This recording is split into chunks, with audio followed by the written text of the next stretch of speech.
Welcome to Transformative Principle, where I help you stop putting out fires and start leading. I'm your host, Jethro Jones. You can follow me on Twitter at Jethro Jones.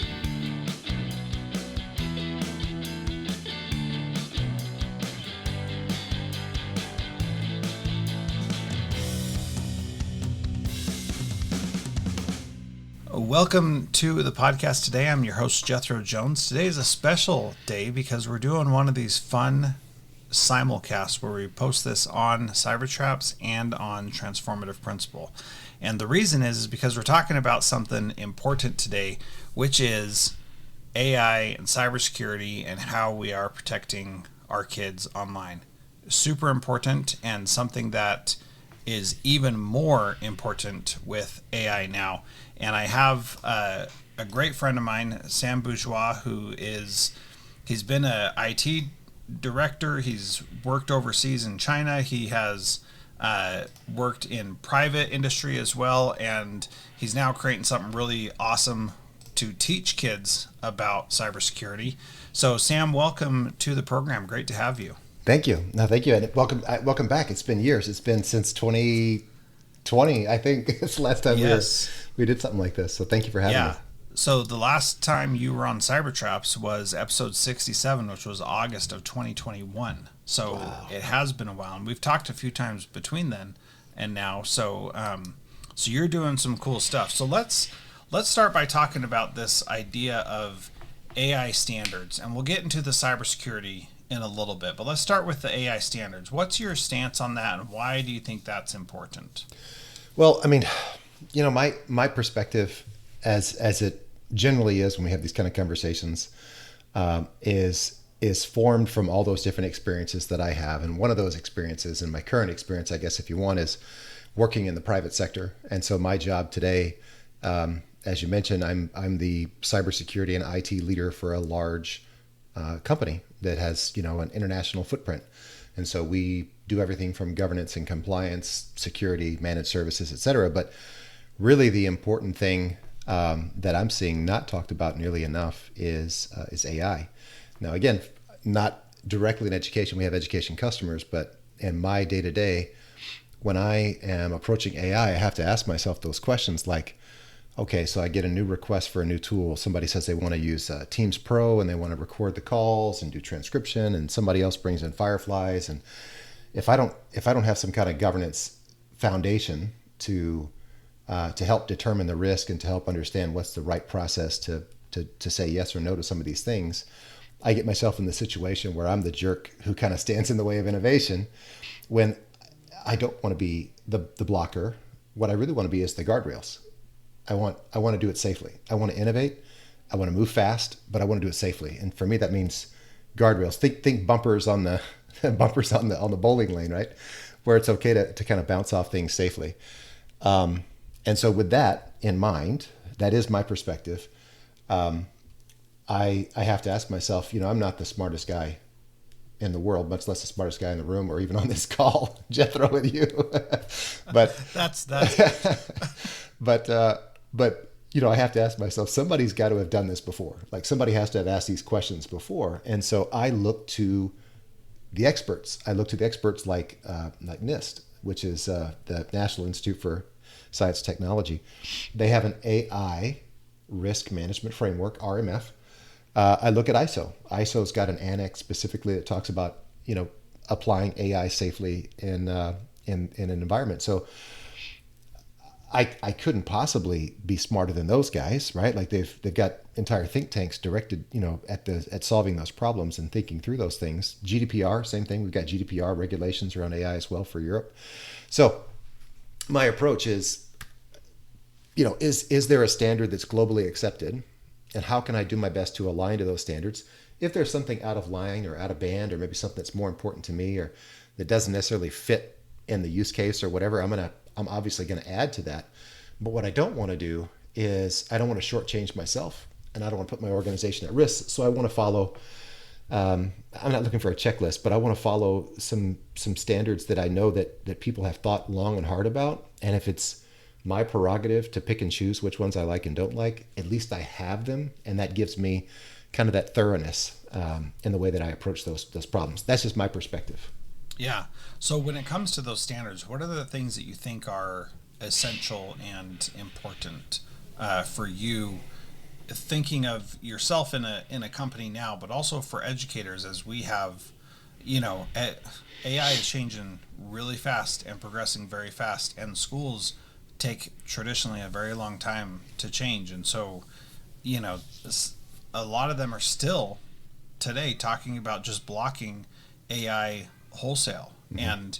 And personally, I don't think that's a good idea, but I've never thought that just blocking everything wholesale is a good idea. Even back when the internet first came out and my first year teaching, I had kids blogging on the internet, and that was a very different thing, but that I got in trouble for, but I still think it was a worthwhile thing to do. And I put parameters and safeguards in place because they were under 18. But them having a real audience matters a ton. So what are the thoughts you have about which standards are essential? Yeah. So yeah, and I'm glad you brought that up. I mean, we go way back in education, and a classroom teacher, same thing. I was always getting myself in trouble because I was a risk taker and I wanted to expand. And here's the reason. This is the answer to your question, I guess. For me, it's an admission that in a school setting, we're probably not going to do everything that's required for this kid to be successful outside of this classroom.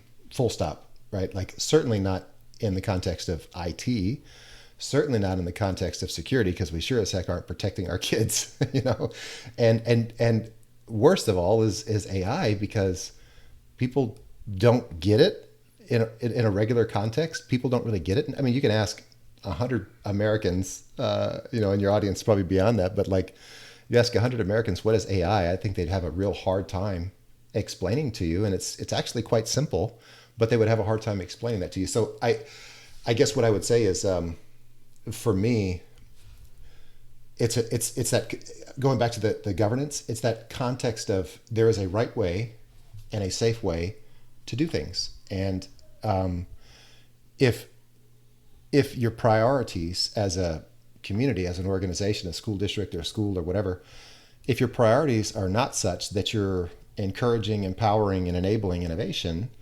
that's your problem. Like, the AI adoption, that's not the issue. If you're in a culture of innovation, then you should also be in a culture of governance and putting up guardrails and thinking through things and being safe. And, someone like you, knowing your background and where we first met, I know that was your MO, was finding places where we could innovate and do things interesting and fun and outside the boundaries of normal education, but in a safe way. And so to me, that's the biggie for education is the NIST frameworks in the industries are not appropriate for a classroom teacher. 100%, no question. So what I've done, and what we've talked about is, how can we translate that? How could we do that? How would we communicate those things that are most important? So I don't know the number off the top of my head, but what I did is I correlated the NIST framework, the risk management framework, to the ISO standards. I'm in the U.S. Some of your listeners might be in the GDPR EU governed regions, but I didn't correlate any other standards. I'm sure they'd be easy to do. And then I just basically asked myself, what would I do if I was an IT director, which is my past life? How would I convert this standard to a K-12 context for an operationalization, for implementation in a school context, in a school setting? And then when I wrote that, I was like, this is actually really good. What about examples in the real world of why this is important? So then I added in things like what could go wrong. And there's obviously a ton of examples of what can go wrong. And then I thought, okay, but what do we actually do with this? Like, how does this, like, where's the rubber meet the road? So then I thought, which ones of these are actually appropriate for teachers to convey to the next generation, to their learners? And so I wrote those from, kind of based roughly off of those things that were applicable. And then I thought, is any of this worthwhile for a kid to learn? And I think the answer is yeah. I mean, I think when you adapt those standards, it might come out, this is off the top of my head, so forgive me, it might come out something like this. A student should know and recognize that there are correct and incorrect ways to use AI in education and in their community. and that sometimes there are legal implications to the incorrect use of AI. And that's I would agree with that. Like in all cases, I would say a student can comprehend that. Of course, would I like to spiral that? Would I like to grade level that? Would I like to apply that to some specific outcomes? Sure. But in terms of a standard, that's kind of where I'm at, right? And so I've got, I don't know, maybe 50 of those. I didn't count them up, to be honest, but that's kind of where my mind's at, is how would I apply that to the real world and to education. For me, the real question comes down to things that are more ethical in nature rather than like correct or incorrect, because there are situations in which it is correct to do it, but it's unethical to do it, and so that gets into this question about ethics in using AI, and is it like it may be fine to take a picture that you find or that you took and use it to generate an image. But if that is a picture of someone else, it's your picture according to our copyright law currently in the United States, because you took the picture. Good example. And so, but is it ethical for you to use that picture to create something with AI without that other person's knowledge that could put them in a different light? And those are the kinds of things where our laws haven't caught up with this stuff either. And so we need to be able to talk about it in such a way that we can say, whether or not it is legal or correct or incorrect, or whether or not there could be ramifications later, we need to be able to have the conversation about, is this an ethical thing to do? And, even is it ethical is a loaded question, right? And so how do we really teach these things and give kids exposure to them without making it like yet another lesson, yet another standard that kids need to learn, when really there's an underlying set of things that, whether it's AI or something else, we need to understand that that's unethical to do that. Does that make sense, Sam? It absolutely does. It absolutely does, because there's something that people often overlook when they think about technical skills and things like that. Like, with great power comes great responsibility, right, Uncle Ben? Like, when you're in my field, in my profession, the certifications you get, they're all contingent on this idea that I know just as much as a hacker knows, but I choose to use my skills in a different way. So I completely agree. I'm totally in line with you there. And that was a great example. I don't know if you want to jump off from ethics to other issues with AI, but I think fundamentally understanding that you have the ability to do things that you probably shouldn't do, and you should be thinking and training your brain to think critically about making those decisions. Like, that's the key. I completely agree with you. Was your hypothesis that we shouldn't think about a rigid checklist and more like a growth mindset, just kind of continuously learning, thinking, and inner focus? Is that your? Yeah, that's my perspective on a lot of things. That it's not so much about the technical understanding, yes or no, of X, Y, or Z. It's more about, can I analyze the decision I'm making in the context of the situation that I'm in? And I don't want to get into like moral relativism where like, yeah, it's fine as long as I feel like it's okay to do right now. Like, that's not what I'm talking about. There needs to be something deeper, like this deeper respect for other people and their image and likeness and how we should treat them and that kind of thing. Those things matter. Other people's work. Is it unethical to use AI because it's trained on other people's stuff that they didn't give permission for? There was a tool a while ago where you could go see if your web content was included in the training data, and you could essentially put in a website and see if it was included in that. And I did use jethrojones.com and transformativeprinciple.org, and it was included in the training data. So it does know about me and about my work, and so somebody else could go look it up and ask ChatGPT about Jethro Jones and transformative principle, and it would know something about it. But like, is that now unethical because of that? And those are questions I don't know the answer to, but they're questions that I think we need to spend time discussing and talking about in schools so that kids have an idea and they can understand how it actually works and not just think that it is the source of all knowledge. I want to move just a little bit over to the cybersecurity side, because the real challenge is that the AI developments have made it so much easier for our cybersecurity to be less secure than it has been in the past. That there are so many more vectors, there are so many more spoofs, and so much more. Like, you can use AI to basically have this thing spam people for, hours and hours on end without any end in sight, using new email addresses, new approaches, new impersonations, all kinds of things. And those are the things that I am really concerned about, because those will have real lasting damage and impact on kids and their future and all that if they get into a bad situation. Yeah, I agree. My learning management platform, MakeItSecure.academy, it has a sign up form, and so you can click the button. And to your point, I think I've gone 14 pages. I've got to figure out a solution to this problem. I've got 14 pages, 10 rows to a page of unique but junk emails. And I don't know if you have that same problem with your contact form. So I've got to do something better with my contact form. It's like, to your point, they're just bots, and they're just putting out junk. From the security perspective, I don't want to get too much in the weeds on security specifically. That's where I can really kind of geek out. But yeah, I totally agree.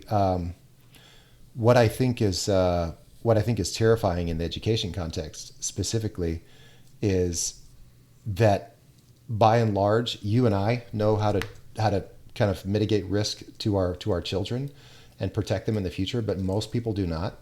And the exposure of, fill in the blank. It's not about a particular vendor. It's not about PowerSchool. It's not about Blackbaud.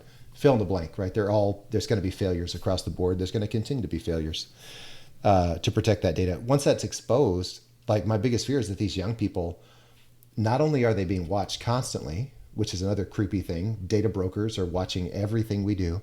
This is not an over-exaggeration. This is not a 4chan rant. This is the truth. If your kid's got a mobile device in their hands, the device is knowing where they go, what they click on, how long they watch it, when do they scroll, what do they click, what do they like, what do they don't like. And so not only are they going to have these digital footprints, which we've been talking about for 20 years, right? Not only are they going to be born into a digital footprint, they're also going to be turning 18 with their identity exposed for the last 17, 18 years, which is just horrifying to think about that, and that's what really kind of burns me up is I feel like there's always been that conversation.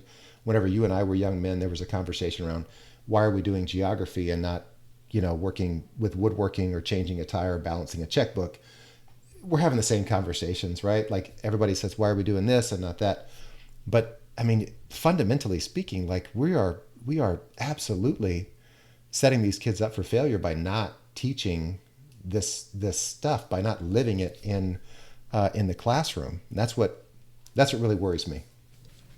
Well, and you said something real key there, that we're not living it in the classroom. Mm-hmm. And one of the things that I've been frustrated about in the past is when IT departments set up their own people for failure by sending internal phishing attempts, and then it becomes a gotcha. And when you and I talked about your Make It Secure Academy, you talked mm-hmm. about how you can send these phishing attacks, and then kids can see how they did, whether they responded to phishing attacks or not, and see what it was, what the message looked like, and then do some evaluation on how they fell for it or didn't. And then can you talk a little bit about that? Because that's part of it that I think it becomes a learning experience at that point, and they get a score that says, hey, this is how you're doing with your cybersecurity, which is really powerful. And that kind of stuff needs to be embedded. So talk a little bit about that aspect. Yeah, you nailed it. I mean, like, I've always had this approach, like professionally, I've had the same approach where I'm not a gotcha guy. But I run security programs, and I have run security programs for a while.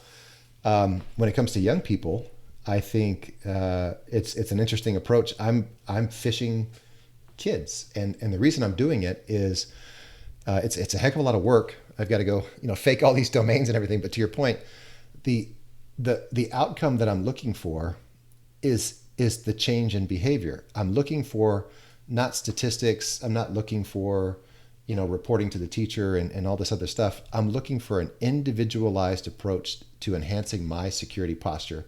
And why can't that be a young person? I don't see any reason why it shouldn't be. But I don't have time to visit your daughter. I don't have time to sit with my son and build him a safe space to work, a safe Gmail, and review every email with him and hover over things. I do try to do that, for the record. That is my job as a father. But it's difficult, and it's hard to manage.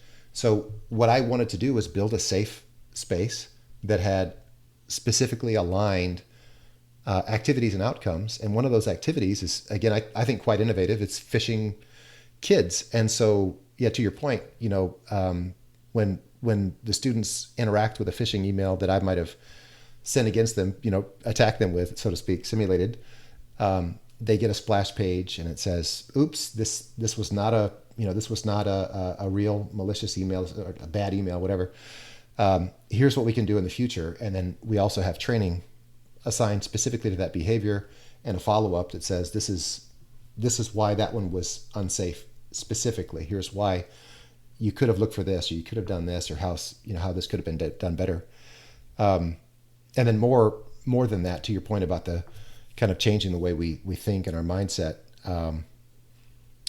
I've created videos that preload and also follow up and reinforce those skills that are tailor-made for young people. So I've got child actors, hired children to act out scenarios, and we're using AI to build videos that kind of speak directly to kids in the way they want to be spoken to, animated short clips, which I wish they could stay, more attentive for more than a TikTok video. But I digress. We got to meet them where they are, right? Unfortunately. So that's my approach. And I think the gamification you mentioned, I think that's really important too, because I think we miss out on that frequently when we have like asynchronous learning opportunities. We miss out on that ability to kind of gamify the experience. And so I really wanted that to be a part of what we do. And so again, we kind of invented whatever you want to call it, like a credit score, a credit score for kids to measure their security posture, appropriate to their age group, by the way, so they can still level up. Well, and here's the other thing. What I don't want is an additional AI class. What I don't want is an additional cybersecurity class. Yeah. What I want is for these things to be, and I don't want additional SEL class either, by the way, and I don't want additional character class. I want these things to be built into what we're doing. And there are so many things in the world that we live in that is information dense that we need to be aware of. And that is essential to the work that we're doing. And we have to understand that we've got to educate more than just the math and reading and writing. It's got to be the whole child, and it can't just be focused on the things that get tested, because that's not serving our kids well. Because those things, honestly, you can learn those at any time, and it's no good if you learn those things and then grow up to cheat people out of their money and their hard-earned things by being a hacker or some unethical criminal of some sort. That's not the kind of society that anybody wants to create. And so we need to be teaching these things early on. So tell us about how people can get started with Make It Secure Academy, what that looks like for themselves, their district. Sure. Yeah, like I said, we're on a mission to protect every kid, one kid at a time in the world. And what you can do to get a hold of us, the easy thing is, you can find us on all the socials. Make It Secure LLC, so EITSECURE LLC. And you can find us on Instagram, Facebook, LinkedIn. MakeItSecure.academy is the actual website. MakeItSecureLLC.com or make-it-secure.org. We also have a nonprofit wing of what we do and how we serve around the world. Everything from Haiti and Kenya to low socioeconomic status schools here in the U.S. We're just passionate about helping kids and helping educators. What I would encourage anybody to do is to go check that out and get a demo from Sam so he can show you what it looks like and you can tool around in it. And really the idea is for this to not be an extra class, correct, but something that kids are doing on the regular, which I so appreciate and think is essential. So Sam, thank you so much. Those links are available at transformativeprincipal.org and at cybertraps.com. Come and check it out, and appreciate you being here and appreciate your friendship for all these years, Sam. Thank you.